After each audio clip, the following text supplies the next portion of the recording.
देख रहे हैं मेरे साथ 5 का प्रहार। देशवासियों, यह प्रहार हमें कोरोना पर मिलकर जारी रखना पड़ेगा।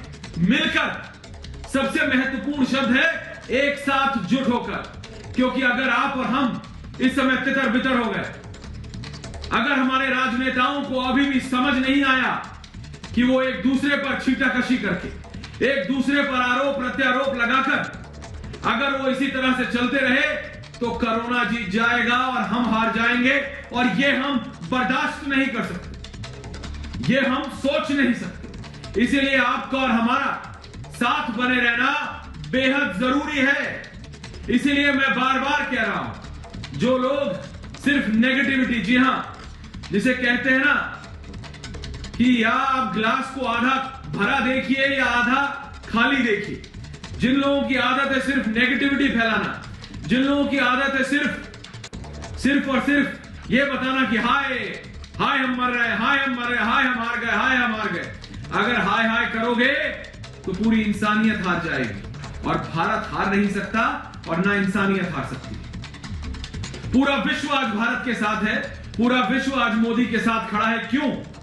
वो इसलिए खड़ा है क्योंकि वो समझता है कि कितना जरूरी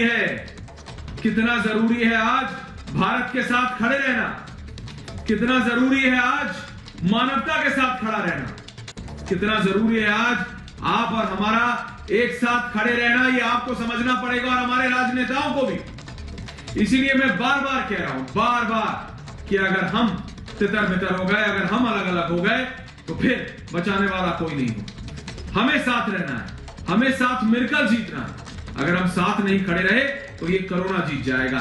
ये बात उन सबको समझ आनी चाहिए और उन सब पर है आज हमारा प्रहार, जो सिर्फ और सिर्फ नेगेटिविटी फैला रहे हैं। पहला प्रहार, पहला सवाल आज मेरा, क्या ये वक्त आपदा पर सियासत करने का है क्या? जरा अपने आप से पूछे वो राजनेता, अपने दिल में झांक कर पूछे। मैं नहीं मानता कि उनके घर परिवार में दूर से दूर में कोई बीमार नहीं हो। पूरा भारत त्राहिमाम त्राहिमाम कर रहा है। पूछिए अपने दिलों में झांक कर, क्या यह आपदा राजनीति करने का समय है? दूसरा प्रहार आज, दूसरा सवाल मेरा, आपदा से लड़ाई को कमजोर करने की कोशिश क्यों हो रही है? कौन करेगा? क्या इन राजनेताओं को वापस आपके और हमारे बीच में नहीं आना इलेक्शन लड़ने के लिए? इनका तो काम इलेक्शन लड़ना है ना, आपका और हमारा वोट लेना है। तो किस मुंह से आएंगे? तीसरा प्रहार आज, जब पूरी दुनिया साथ खड़ी है तब भी। मैंने कहा ना, जापान से लेकर संयुक्त अरब अमीरात तक, जर्मनी तक सब साथ खड़े हैं, सिंगापुर तक। लेकिन हमारे अपने जब साथ ना हो, जब यूपी और हरियाणा में भेदभाव होने लगे, जब दिल्ली कहने लगे कि मध्य प्रदेश और यूपी साथ ना है हमारे, तो क्या फायदा ऐसे राजनेता, क्या फायदा ऐसे मुख्यमंत्री? चौथा सवाल, चौथा प्रहार, सिर्फ अपना सियासी हित साधने के लिए पूरे देश की हिम्मत क्यों तोड़ रहे हैं ये कुछ लोग? जवाब दे और पूछ रहे हैं हम आज। पांचवा प्रहार आज, सबसे बड़ा सवाल आज मेरा, आपदा में जो लोग हौसला तोड़ रहे हैं, क्या वो देश विरोधी नहीं है क्या? ये आप सोचिए। मैं आपसे पूछ रहा हूं देशवासियों, देखिए ये खास रिपोर्ट, फिर आ रहा है बहस पे 5 के प्रहार।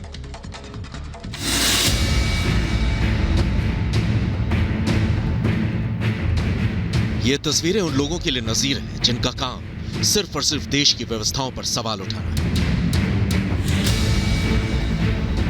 कोरोना की सुनामी के बीच विदेशों से लगातार मदद आ रही है। आज सुबह ब्रिटेन से 100 वेंटिलेटर्स, 95 ऑक्सीजन कंसंट्रेटर्स समेत मेडिकल उपकरण लेकर एक विमान भारत आया। ब्रिटेन उन देशों में शामिल है जो भारत की मदद करने आ गया है। ब्रिटेन के साथ साथ अमेरिका, यूएई, सिंगापुर जैसे देश भारत की सहायता कर रहे हैं। पूरी दुनिया का साथ हमें भरोसा देता है कि हम इस सुनामी से बचकर जरूर निकलेंगे, और यही भरोसा इस वक्त पूरे देश की ताकत है। भारत में पिछले 5 दिनों से लगातार 3 लाख से अधिक नए कोरोना संक्रमित मरीज सामने आ रहे हैं। हर दिन के नए आंकड़े पिछले आंकड़े को पार कर रहे हैं। हर दिन 2000 से अधिक लोग इस महामारी की चपेट में आकर अपनी जान गंवा रहे हैं। इस महामारी के बीच पूरा देश एकजुट होकर कोरोना के खिलाफ लड़ाई लड़ रहा है। विदेशों से मिल रही मदद ने कोरोना के खिलाफ भारत की जंग को ताकत दे दी, लेकिन कुछ लोग कोरोना के खिलाफ लड़ाई को कमजोर कर रहे हैं। जब देश को एकजुट रहने की जरूरत है, तब ये देश पर सवाल उठा रहे हैं। इनकी आपदा में अवसरवादी सियासत देश की सेहत पर भारी पड़ रही है। ऐसे लोगों को सबक सिखाने का वक्त है। देर आए दुरुस्त आए।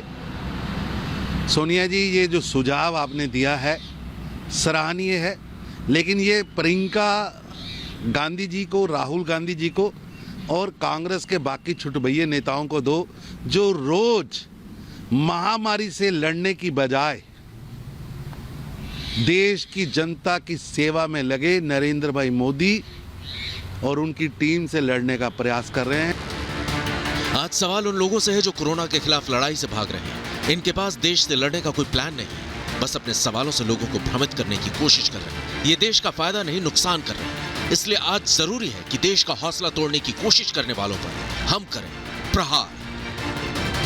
जी हाँ, ये प्रहार हमारा जारी रहेगा कोरोना पर और ऐसे लोगों पर। मैं जा रहा हूं हमारे साथी अखिलेश और मधुरिमा के पास ग्राउंड रियलिटी जानने के लिए। उसके बाद मेरे साथ पूरा पैनल है, करेंगे बहस, देखते हैं हमारे राजनेता क्या कह रहे हैं। अखिलेश और मधुरिमा, आप दिल्ली के अलग अलग कोनों में हैं। मैं पहले अखिलेश आपके पास आ रहा हूं, पहले ये बताएं कि आप कहां हैं और वहां क्या हालात हैं, कुछ बेहतर हुए हैं क्या पिछले 48-72 घंटों से? अखिलेश। देखिए, हम राम मनोहर लोहिया हॉस्पिटल के सामने हैं। कोविड हॉस्पिटल है, ये बहुत बड़ा कोविड हॉस्पिटल है और इसके हालात जो आप पूछ रहे हैं हम वो दिखाना चाहते हैं कि दोनों तरफ एम्बुलेंस की लाइन लगी हुई है, एक लंबी कतार है एम्बुलेंस की। तो आप समझ सकते हैं कि यहाँ के हालात क्या है।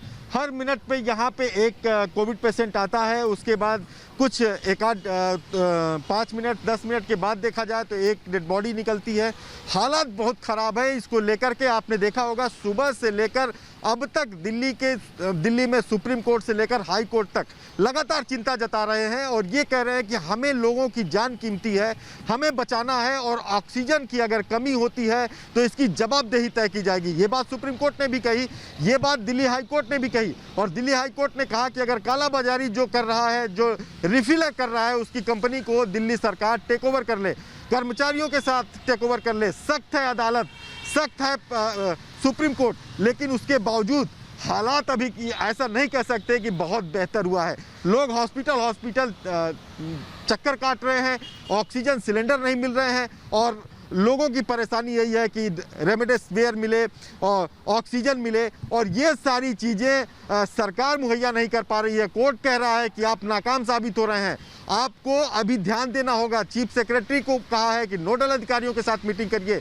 लगातार सुनवाई चल रही है, लेकिन अभी भी कहा जाए तो हालात जैसा बेहतर होने की उम्मीद हम कर रहे थे वैसे हालात नहीं हुए हैं। आप देखिए, दोनों तरफ एम्बुलेंस की लाइन लगी हुई है, एक एम्बुलेंस अंदर जाती है, दूसरी एम्बुलेंस बाहर आती है। ये हालात है दिल्ली के हॉस्पिटल के ऐश्वर्य और आप देख सकते हैं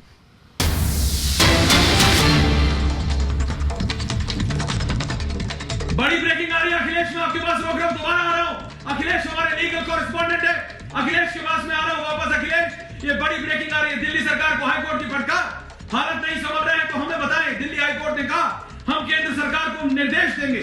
कोई ये सीधा फटकार है दिल्ली सरकार को, कह रहे हैं अगर नहीं समझ रहा है आपसे तो बताइए हमें। अखिलेश, कोर्ट ने कहा है हम केंद्र सरकार को बोलेंगे। अखिलेश हमारे लीगल कॉरेस्पॉन्डेंट लाइव थे आरएमएल से। अखिलेश, दिल्ली हाई कोर्ट ने फटकार लगाई है।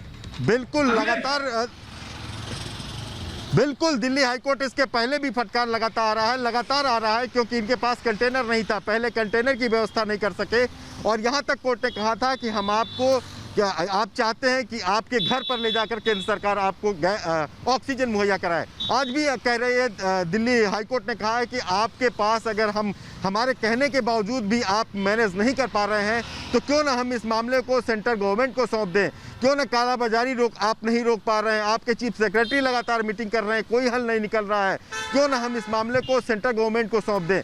बार बार ये चेतावनी दी जा रही है और दिल्ली सरकार है कि कोर्ट में एक दूसरा बहाना लेकर चली आती है कि हमारे पास इस समय टैंकर नहीं थे। अभी बहाना है कि हमने सिंगापुर से टैंकर मंगवाए हैं और केंद्र सरकार से हवाई जहाज की मांग कर रहे हैं। ये सारी बातें अदालत को नहीं सुननी है। अदालत को सुनना है कि जमीन पर कितना काम हो रहा है और कौन सी सरकार जमीन पर ठोस काम कर रही है। इस बात को अदालत भी समझता है, लिहाजा अदालत लगातार फटकार लगा रहा है कि आप सुधर जाइए। यही वजह है कि जो कालाबाजारी करने वालों के खिलाफ एक्शन लेने की बात कही थी दिल्ली सरकार ने नहीं लिया। उसके बाद कोर्ट ने टेक ओवर करने का आदेश दे दिया कि जो लोग रिफिलर हैं सिलेंडर के, अगर वो सप्लाई नहीं कर रहे हैं हॉस्पिटल को तो उनकी कंपनी को टेक ओवर कर ले, कर्मचारियों समेत टेक ओवर कर ले। तो ये एक बहुत बड़ी चेतावनी है सरकार दिल्ली हाई कोर्ट की। इतनी बड़ी चीज है अखिलेश, मैं लीगली आपसे पूछ रहा हूं, आप रिपब्लिक भारत के लीगल कॉरेस्पॉन्डेंट भी हैं, इस समय आप आरएमएल के बाहर खड़े हैं, लेकिन आप मुझे बताइए, जब दिल्ली हाईकोर्ट ये कहता है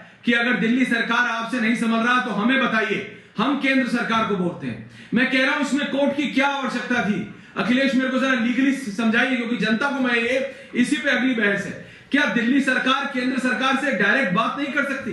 क्या बीच में हाईकोर्ट का आना जरूरी है? अखिलेश आप बताइए मेरे को, क्या दो सरकारें आपस में बात नहीं कर सकती क्या? देखिए, तमाम हॉस्पिटल आप बिल्कुल कोऑर्डिनेशन कमेटी बनाई गई है। सेंट्रल गवर्नमेंट ने कहा है कि उसने नोडल ऑफिसर नियुक्त किए हैं। वर्चुअल उसने एक सिस्टम तैयार किया है सेंट्रल गवर्नमेंट ने, जिसमें कि कभी भी उनके अधिकारी जो हैं, जो नोडल अधिकारी हैं दिल्ली सरकार के, वो केंद्र सरकार के नोडल अधिकारियों से संपर्क कर सकते हैं। जब गैस की कमी होती है, दिल्ली सरकार के जो है वो दिल्ली सरकार से संपर्क करते हैं और दिल्ली सरकार के नोडल अधिकारी केंद्र सरकार से संपर्क करते हैं। उसके बाद अपने पूल कोटे से उनको गैस सप्लाई की जाती है। लेकिन ये जो लैप्स है वो दिल्ली सरकार की तरफ से ज़्यादा दिखाई दे रहा है, क्योंकि सप्लायर बार बार कह रहा है, हॉस्पिटल कह रहा है कि दिल्ली सरकार बिल्कुल अखिलेश, को फोन करने पे बिल्कुल अखिलेश, मैं 1 मिनट के लिए जल्दी से मधुरिमा के पास जा रहा हूं। मधुरिमा आप कहां हैं? दिल्ली सरकार को तो कोर्ट फटकार लगा रहा है, लेकिन ग्राउंड रियलिटी क्या है? मधुरिमा के पास जा रहा हूं मैं सीधा। मधुरिमा बताएं कहां हैं आप और वहां क्या हालत है, और फिर डिबेट पे जा रहा हूं। जी, मैं ऐश्वर्या, मैं इस वक्त यमुना स्पोर्ट्स कॉम्प्लेक्स में हूँ। ये काफ़ी बड़ा स्पोर्ट्स कॉम्प्लेक्स है जिसको कि आइसोलेशन और केयर सेंटर में तब्दील किया गया था। लेकिन मैं आपको दिल्ली की वास्तविकता दिखाती हूँ कि कुछ ही दिन हुए हैं, शायद इसको हफ्ता भी पूरा नहीं हुआ है, और आप देख सकते हैं इसकी हालत ये है। साफ बाहर बोर्ड लग गया है कि ICU, ventilator, high flow beds available नहीं है। मतलब जो यहाँ पे 1500 बेड्स थे, जिसमें से कि 500 आपके ऑक्सीजन बेड्स थे, वो भी अवेलेबल नहीं है। दूसरा पोस्टर आप देखिए, oxygen beds are not available, बाहर पूरा लगा दिया गया है। मैं रावत जी को बोलूँगी कि वो दिखाएं कि किस तरीके से यहाँ लोग आ रहे हैं और वापस जा रहे हैं, क्योंकि ऑक्सीजन बेड्स की कमी है। ये आप गाड़ियाँ जो देख सकते हैं, ये सब इन्हीं लोगों की है जो यहाँ ये गुहार लेके आए हैं कि किसी तरीके से पेशेंट्स को एडमिट किया जाए। और बाकी कुछ लोग आए हैं उन लोगों से मिलने के लिए जो यहाँ पे एडमिट है, उनको सामान दिया जा रहा है। लेकिन स्थिति जो है, जो बिल्कुल मधुरिमा, ऑक्सीजन बेड्स अवेलेबल नहीं है। जो सबसे बड़ी समस्या है कि ऑक्सीजन की कमी है, और उसी तरीके से ऑक्सीजन बेड्स अवेलेबल नहीं है, ये ग्राउंड रियलिटी है। और जो अभी हमारे लीगल कॉरेस्पॉन्डेंट अखिलेश जो अभी खबर ब्रेक कर रहे थे दिल्ली सरकार को, मेरे साथ पूरा पैनल है, मेरे साथ संजू वर्मा जी हैं, मेरे साथ बीजेपी की वरिष्ठ नेत्री हैं, मेरे साथ, जी हाँ, मेरे साथ, जैसा कि मैं कह रहा हूं, मेरे साथ रीना गुप्ता जी हैं, शैलेंद्र तिवारी हैं, मेरे साथ सीनियर सर्जन हैं, इंटरवेंशनल कार्डियोलॉजिस्ट हैं दिल्ली से, मेरे साथ देश रतन निगम जी हैं, संजय गुप्ता हैं, सैयद जरीन हैं। मैं सबसे पहले संजू गुप्ता जी और रीना गुप्ता जी के, मैं संजू वर्मा जी और रीना गुप्ता जी के पास जा रहा हूं, माफ कीजिएगा, संजू वर्मा और रीना गुप्ता। लेकिन आप दोनों के पास जाने से पहले मैं जरा डॉक्टर साहब के पास जा रहा हूं, शैलेंद्र त्रिवेदी जी के पास, क्योंकि इस समय नेताओं से ज्यादा लोग डॉक्टर को सुनना चाहते हैं। संजू वर्मा जी, रीना जी, इतना मुझे लगता है आप भी समझेंगी। शैलेंद्र जी, मेरा आपसे यह सवाल है सर, जो हो रहा है राजनीति के तौर पे, मैं आपसे वो नहीं पूछ रहा हूं, मैं ये पूछ रहा हूं, कई लोग ये समझना चाह रहे हैं कि ऐसे समय में जब उनकी ऑक्सीजन, जब वो डिटेक्ट हो जाते हैं पॉजिटिव, ऑक्सीजन बेड नहीं है डॉक्टर साहब, आईसीयू बेड नहीं है, तो ऑक्सीजन 90, 92, 93 अगर आने लगती है, 94, 95 से 94, 95 से जैसे ही नीचे जाती है, डॉक्टर साहब, मैं सिर्फ डॉक्टर साहब से बात कर रहा हूं, जब 94, 95 से नीचे जाती है तो वो परेशान हो जाते हैं, पैनिक में आ जाते हैं, ऑक्सीजन बेड ढूंढने लगते हैं, आईसीयू ढूंढने लगते हैं, वो है नहीं। तो ऐसे में इमीडिएटली घर में रहते हुए भी प्रोन पोजीशन के अलावा वो और क्या कर सकते हैं डॉक्टर साहब? सिर्फ डॉक्टर साहब नहीं, मैं आपको ये कहना चाहूंगा कि यदि 95 से ऑक्सीजन कम होती है तो पैनिक की आवश्यकता नहीं है। अपने फिजिशियन से या जो भी डॉक्टर अवेलेबल रहे उनसे इमीडिएट संपर्क करना चाहिए। और यदि उनकी एडवाइस रहती है कि भाई ये जो ऑक्सीजन कम हो रही है, ये लंग में इन्फेक्शन ज़्यादा होने की वजह से है, या कोविड के पेशेंट्स को इन्फ्लेमेटरी स्टॉर्म आता है, उसकी वजह से उसके कुछ मार्कर्स होते हैं और सीटी स्कैन करवाना पड़ता है, कुछ ब्लड टेस्ट करवाने पड़ते हैं। यदि उन क्राइटेरिया के अंदर पेशेंट फिट बैठता है तो उसको हॉस्पिटलाइजेशन की ज़रूरत रहती है। तब तक घर पर ही रहकर पेशेंट का इलाज हो सकता है। तो पैनिक नहीं होना चाहिए। और अपने आप जो जरा भी बता फिजिशियन सकते हैं जिनसे क्योंकि- अपन इलाज जी। करा रहे हैं, जिनसे अपन इलाज करवा रहे हैं, उनसे जी। बात करके और अपना जो निर्णय लेना चाहिए। डॉक्टर साहब, एक और बात, ये एक चीज बताई जा रही है कि आपको प्रोन पोजीशन पे रह के आप रहें तो आपकी लंग्स ज्यादा एक्सपैंड करती हैं। उसके साथ साथ ये भी कहा जा रहा है कि आप नेबुलाइजर लगाइए। हाँ, क्योंकि अगर ऑक्सीजन सिलेंडर नहीं है तो आप नेबुलाइजर लगाइए, उससे आपको फायदा होता है। तो क्या ये सही है डॉक्टर साहब? नहीं, मैं ये कहना चाहूंगा कि यह सब यदि करना है तो घर पर कोई व्यक्ति ऐसा होना चाहिए जो इन सब बातों को समझ सके और डॉक्टर की सलाह के बाद करना चाहिए। अपने मन से ये सब नहीं करना चाहिए। अक्सर देखा गया है कि व्हाट्सएप पर या गूगल पर सर्च करके लोग इस तरह का ट्रीटमेंट घर पर करते रहते हैं, इस डर से कि हॉस्पिटल में जगह नहीं मिलेगी या हॉस्पिटल में जाने से तकलीफ होगी, और घर पर इस तरह से अपने मन से इलाज करते रहते हैं। वो नहीं करना चाहिए। उनको अपने डॉक्टर से एडवाइस लेकर यह सब कार्य करना चाहिए। आप जैसा बोल रहे हैं, प्रोन पोजीशन में डेफिनेटली वेंटिलेशन बेहतर होता है, लेकिन यह जो एडवाइस है, अक्सर जो इन्वेजिव वेंटिलेशन जिन लोगों को होता है, मतलब इंट्यूबेट करके हॉस्पिटल में आईसीयू में रखते हैं, उन पेशेंट्स के लिए ज्यादा बेनिफिशियल है। लेकिन घर पर इस तरह का प्रयोग करना मेरे ख्याल से ठीक नहीं है। बिल्कुल डॉक्टर साहब, और मैं अब सीधा जा रहा हूं संजू वर्मा और रीना गुप्ता जी के पास। रीना जी, दिल्ली हाईकोर्ट कह रहा है, दिल्ली हाईकोर्ट कह रहा है कि अगर दिल्ली सरकार से नहीं हो रहा है तो आप बता दीजिए, कोर्ट केंद्र सरकार को बोल देगा टेक ओवर करने के लिए। रीना जी, जब आपसे मेरी पिछली बार बात हुई थी, आपने कहा था कि सरकारों के बीच बातचीत हो रही है। अगर सरकारों के बीच बातचीत हो रही है संजू वर्मा जी और रीना गुप्ता जी, तो कोर्ट को इंटरवीन करने की क्या जरूरत है? दिल्ली में हालत खराब है, आप भी जानते हैं और हम भी जानते हैं, लेकिन कोर्ट कह रहा है। रीना जी, इसी जनता के पास जाना है, बीजेपी को भी और आपको भी। कैसे जाएंगे रीना जी? कोर्ट कह रहा है अगर दिल्ली सरकार से नहीं समझ रहा है तो केंद्र सरकार को हम दे देते हैं। रीना गुप्ता जी। देखिए ऐश्वर्या, जो ऑक्सीजन का इशू था वो थोड़ा उसमें प्रॉब्लम चल रही थी पिछले 3 दिनों से, लेकिन दिल्ली सरकार रात दिन एक करके काम कर रही है। हम केंद्र से बात कर रहे हैं, हमने अभी बैंकॉक से ऑक्सीजन के टैंकर इंपोर्ट करे हैं, फ्रांस से हम लोग ऑक्सीजन प्लांट बना रहे हैं। जहां तक ऑक्सीजन का सवाल है, दिल्ली हाई कोर्ट ने, इलाहाबाद हाई कोर्ट ने और महाराष्ट्र हाई कोर्ट ने, तीनों हाई कोर्ट ने ये कहा था कि ऑक्सीजन सप्लाई करने की जिम्मेदारी केंद्र की है। परंतु पिछले दिनों में देखा गया कि दिल्ली सरकार को हमें अपनी पूरी ऑक्सीजन का कोटा नहीं मिल रहा था। ऐश्वर्या, मुझे कंप्लीट करने दीजिए। हमें पूरा ऑक्सीजन का कोटा नहीं मिल रहा था। ऑक्सीजन के ट्रक जो थे वो दिल्ली तक नहीं पहुंच पा रहे थे, टैंकरों की कमी थी। इसी के कारण हमने अब अपने दिल्ली सरकार ने अपने विदेशों से टैंकर ऑर्डर कर लिए हैं और अगले 1-2 दिनों में ये टैंकर पहुंच जाएंगे। अभी दिल्ली में ऑक्सीजन की स्थिति जो है इस समय कंट्रोल में है। मैं ये नहीं कह रही हूँ कि कमी नहीं है, लेकिन जो मारामारी 2-3 दिनों से चल रही थी वो अभी कंट्रोल में चल रही है और हम आशा कर रहे हैं कि अगले कुछ दिनों में भी केंद्र सरकार हमें और ऑक्सीजन देती रहेगी, जिससे कि दिल्ली के अस्पतालों में ऑक्सीजन की कमी ना हो।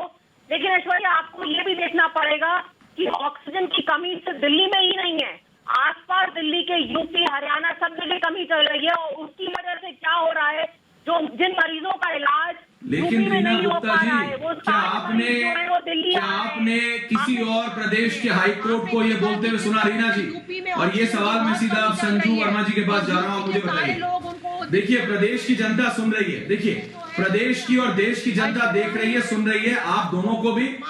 और मैम, संजू जी, रीना जी, संजू जी,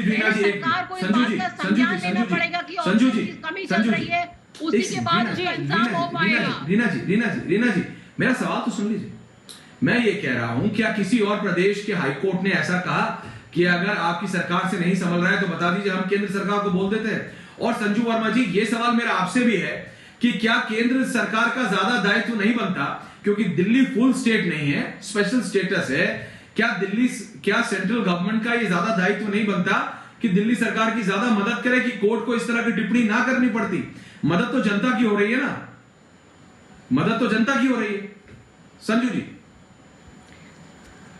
ऐश्वर्या जी, ऐश्वर्या जी, मैंने आपकी बात बड़े धैर्य से सुनी और जो आम आदमी पार्टी से यहाँ पर बैठी हैं उनकी बातें भी मैंने ध्यान से सुनी। अभी प्लीज मुझे बिना टोके अपनी बात कहने का मौका दीजिए। पहली बात तो ये जो दिल्ली हाईकोर्ट ने आम आदमी पार्टी और अरविंद केजरीवाल की सरकार को फटकार लगाई है वो बहुत ही शर्मनाक है। फटकार से ये साफ साबित होता है कि गवर्नेंस के मामले में केजरीवाल सरकार पूरी तरह से फेल हो गई है। दूसरी बात, आप यदि पिछले हफ्ते जस्टिस विपिन सांघी और रेखा पल्ली की भी फटकार सुने तो उन्होंने अरविंद केजरीवाल को साफ शब्दों में यह कहा, the centre has done its job of allocating oxygen to you, now do you want it to be delivered at your doorstep? You have been an administrator in the past and you still do not understand the issue। जिसका कहने का तात्पर्य यह है हिंदी में आपके दर्शकों के लिए कि दिल्ली हाईकोर्ट ने कहा कि केंद्र ने अपनी जवाबदेही के तहत, केंद्र ने अपनी जिम्मेदारी के तहत केजरीवाल साहब आपको ऑक्सीजन पर्याप्त करवाने के लिए सभी सुविधाएं उपलब्ध करवाई। पर क्या आप चाहते हैं कि केंद्र सरकार आपके दरवाजे पर आकर ऑक्सीजन उपलब्ध करवाए? सरकार को ऑक्सीजन उपलब्ध करवाना था, केंद्र सरकार ने अपना काम किया, पर आपने ऑक्सीजन टैंकर्स उपलब्ध क्यों नहीं करवाए? आपने ऑक्सीजन सिलेंडर्स उपलब्ध क्यों नहीं करवाए? ताकि जो ऑक्सीजन केंद्र ने दिया है वो टैंकर्स के द्वारा देशरतन निगम जी, आ रहा हूं मैं आपके पास ही आ रहा हूं, अस्पताल, लेकिन मैं जरा रीना गुप्ता जी को सुनना चाहता हूं उसके बाद। नहीं, दूसरी बात, संजू जी मैंने आपकी बात सुनी, संजू जी मैंने आपकी पूरी बात सुनी। अच्छा बोलिए करिए, आपने उनको बहुत मौका दिया, करिए दे रहा हूं आपको बात। This is not fair. अच्छा पूरी कीजिए, बोलिए आराम से जिम्मेदारी है वो सीधे इनको बोलिए चुप हो जाए, इनको बोलिए चुप हो जाए। This is not fair. आप कुछ भी करिए, ये क्यों बार बार दखल अंदाजी दे रही हैं? ऐश्वर्या जी ये गलत तरीका है। जब ये बोल रही थी मैंने नहीं बोला। ऐसा नहीं हुआ। आम आदमी पार्टी को शासन करना नहीं आता।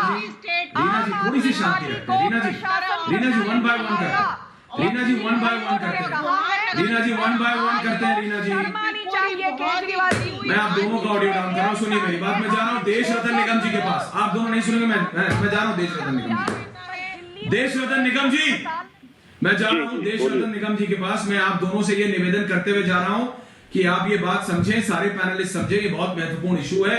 ये बीजेपी वर्सेस आप नहीं है, ये जनता की बात है, भारत की जनता की बात है। देश रतन निगम जी, अगर दिल्ली हाईकोर्ट ये कह देता है दिल्ली हाईकोर्ट की दिल्ली सरकार से नहीं संभल रहा है, तो बता दीजिए हम यानी दिल्ली हाईकोर्ट केंद्र सरकार को बोल देगा चीजें अपने कंट्रोल में लेने के लिए। ये अपने आप में बताता है कि ग्राउंड रियलिटी क्या है। देश रतन निगम जी। जी ऐश्वर्या जी, मैं बता दूं, ये एक तरीके से ये बात कहना है कि संवैधानिक ढांचा जो दिल्ली सरकार का है वो बैठ गया है और वो काम नहीं कर रहा है। इसको कहते हैं constitutional breakdown of the machinery, जिसके अंडर में प्रेसिडेंट रूल लगता है।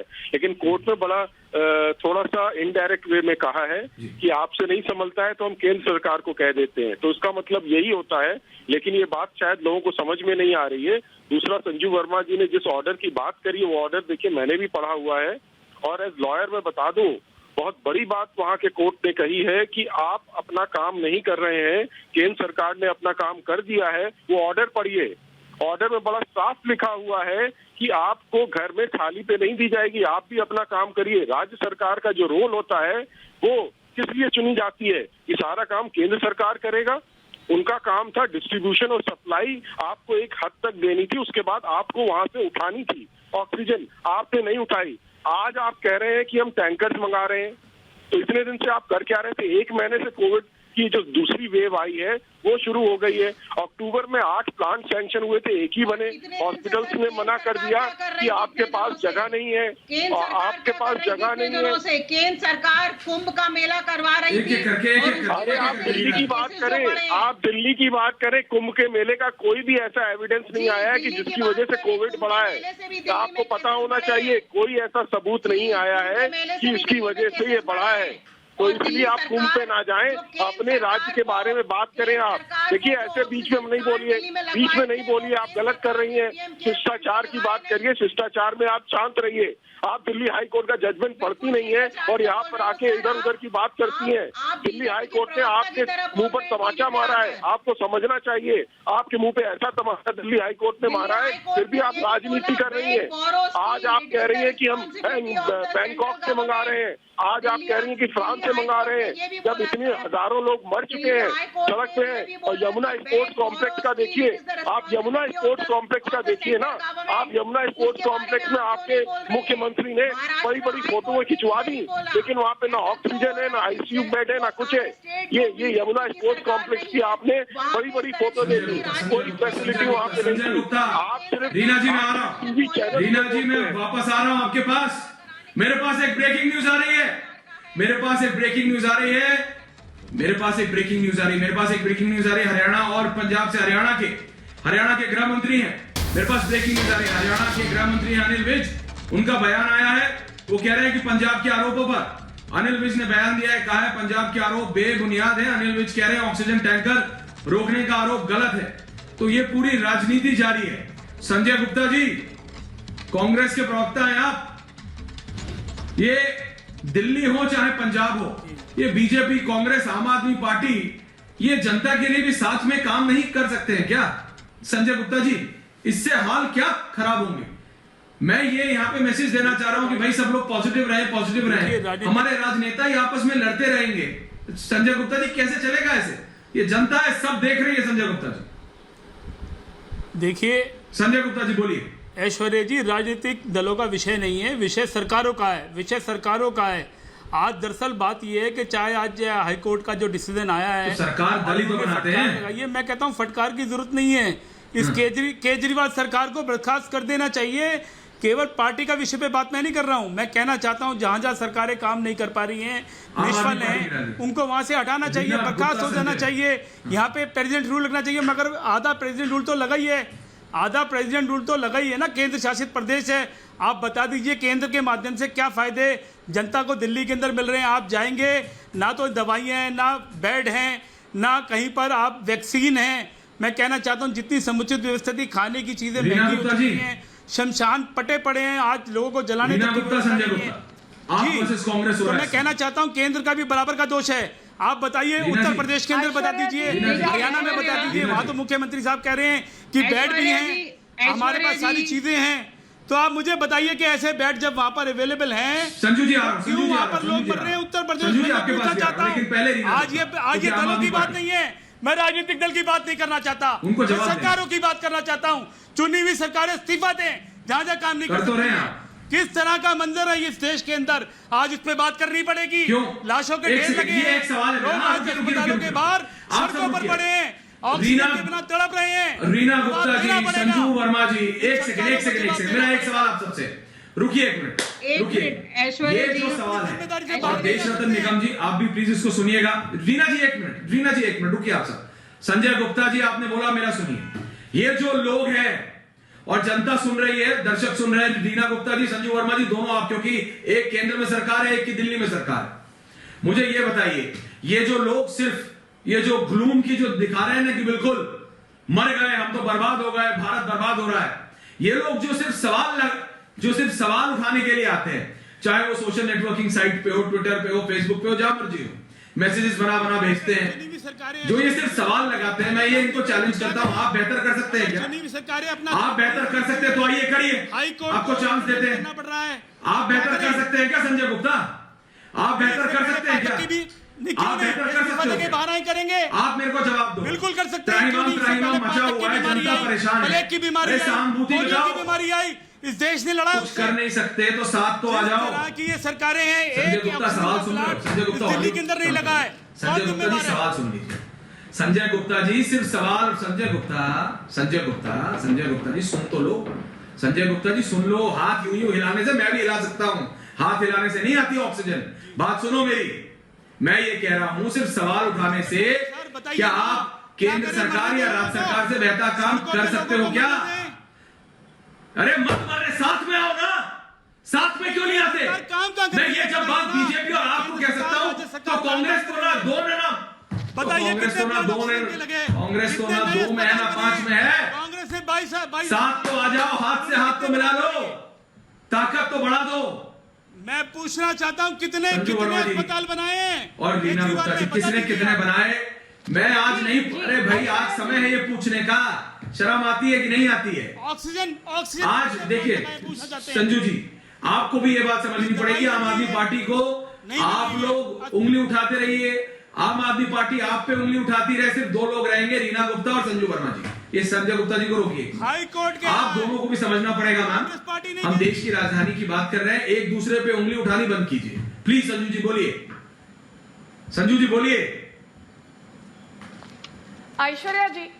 ऐश्वर्या जी मैं आपको बड़ी विनम्रता से बताना चाहूंगी कि आप जब कहते हैं कि दिल्ली सरकार की हमने सहायता नहीं की और हमको उंगली नहीं उठानी चाहिए, तो आप भूल जाते हैं कि दिल्ली सरकार और केजरीवाल जी की गैर जिम्मेदाराना जो हरकत रही है, ये पूरे आपातकाल इमरजेंसी जो कोरोना के तहत चल रही है उसके दौरान, वो फटकार दिल्ली हाईकोर्ट ने लगाई है केजरीवाल जी को।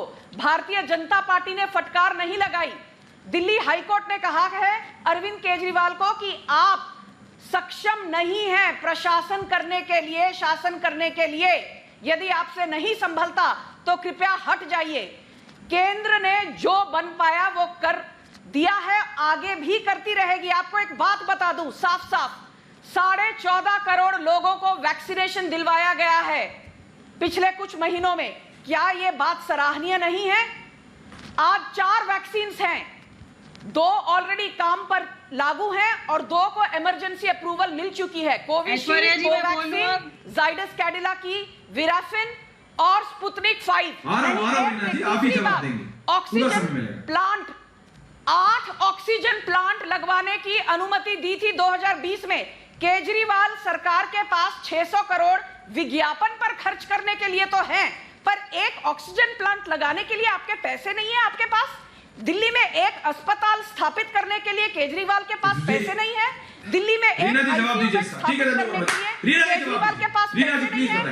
रीना जी प्लीज बताइए। 4000 बेड मोदी सरकार ने लगवा के प्लीज बताइए। संजू जी को शांत करिए, फिर मैं बोलूंगी। रीना जी इस समय संजू जी हो गया, संजू जी हो गया जी। संजू जी मैं आपकी बात सुन ली मैंने। संजू जी बोलने दीजिए। प्रधानमंत्री ने लगाया हो या किसी ने लगाया हो, इस समय भारत की जनता के लिए बहुत है। संजू जी अब आपका जवाब आ रहा है। संजू जी जवाब आ रहा है, संजू जी जवाब आ रहा है, मैम जवाब आ रहा है, जवाब दीजिए रीना जी प्लीज जवाब दीजिए।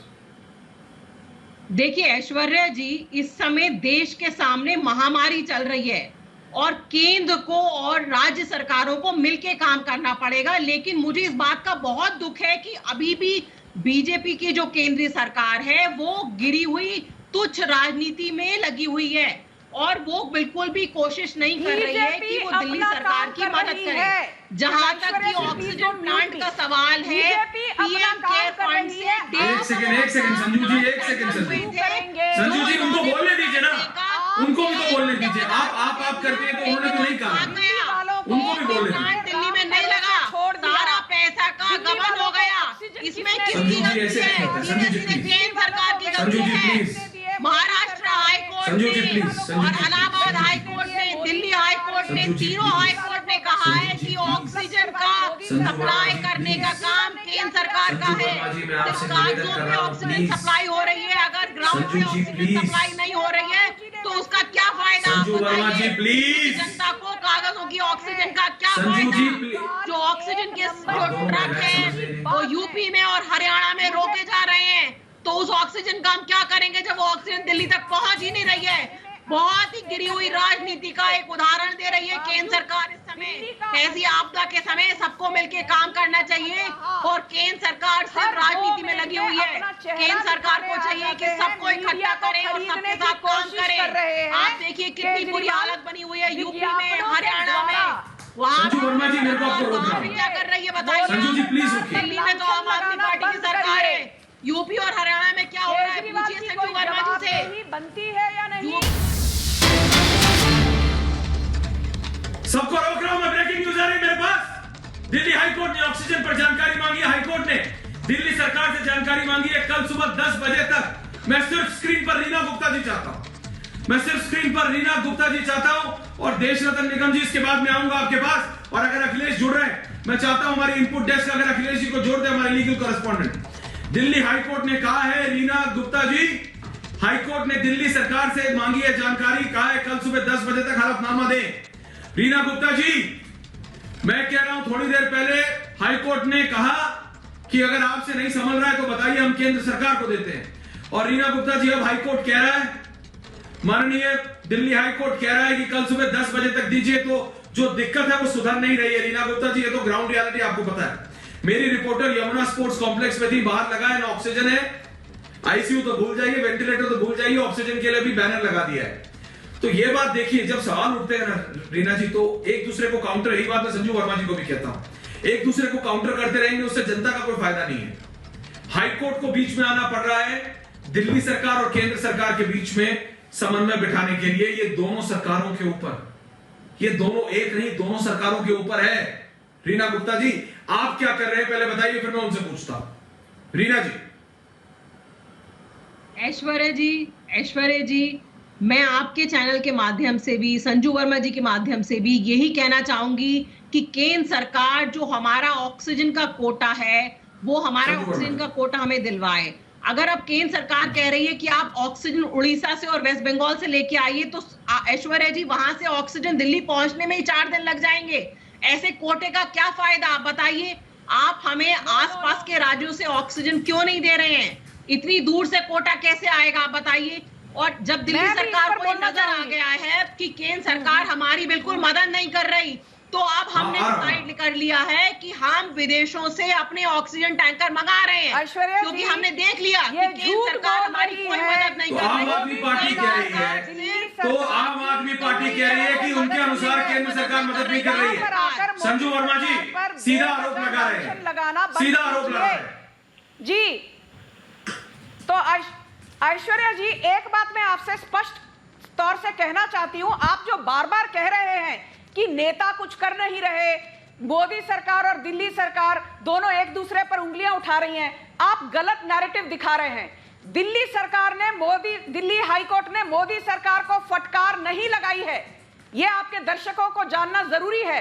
मोदी सरकार ने बेहतरीन काम किया है कोरोना के दौरान, और ये हर किसी को स्पष्ट तौर से दिख रहा है। आपको ये पता होना चाहिए कि पिछले 48 घंटों में 200 मेट्रिक टन से ज्यादा ऑक्सीजन एक्सप्रेस के द्वारा कई राज्य सरकारों को प्रबंध करवाया गया है। मैं सिर्फ आखिरी 30 सेकंड देश रत्न निगम जी को दे रहा हूं, लिमिटेड जो एक कंपनी है, मैं देश रत्न निगम जी के पास जा रहा हूं आखिरी 30 सेकंड के लिए, आप दोनों को रोक रहा हूं। देश रत्न निगम जी, हाईकोर्ट ने एक दूसरी महत्वपूर्ण टिप्पणी की है, वो कह रहा है कल सुबह 10 बजे तक हलफनामा दीजिए, दिल्ली की हालत ठीक नहीं है, वो कह रहा है दिल्ली सरकार से नहीं संभल रहा है, तो केंद्र सरकार को हम बोलते हैं। देश रत्न निगम जी, आखिरी 30 सेकंड दे रहा हूं सर, समय कम है। मैं वही बोलूंगा जो दिल्ली हाईकोर्ट में हुआ है।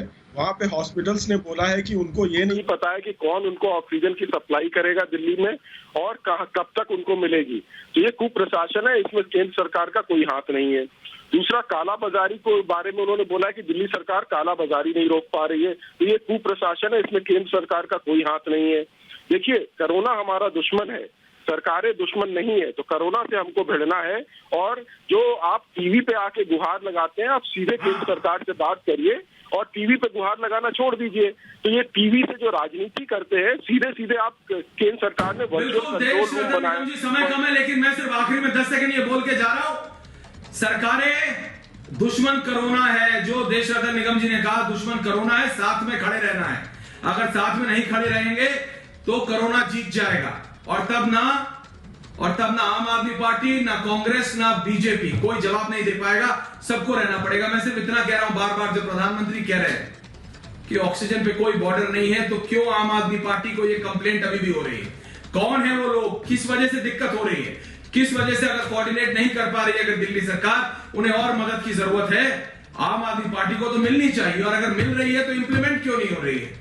होर्डिंग तो अब दिल्ली सरकार की जिम्मेदारी है, वो संभाले। लेकिन एक बात है, जो लोग सिर्फ नेगेटिविटी फैला रहे हैं उन्हें भी समझना पड़ेगा, ये कोरोना से निपटने के लिए हम सबको साथ आना पड़ेगा और एक पॉजिटिव एनवायरनमेंट बनाना पड़ेगा। हर घर में त्राहिमाम मचा हुआ है, सिर्फ दिल्ली में नहीं, पूरे भारतवर्ष में हम सबको साथ आना पड़ेगा, तभी इस कोरोना के ऊपर हम विजय प्राप्त कर सकते हैं। बहुत बहुत धन्यवाद आप सबका।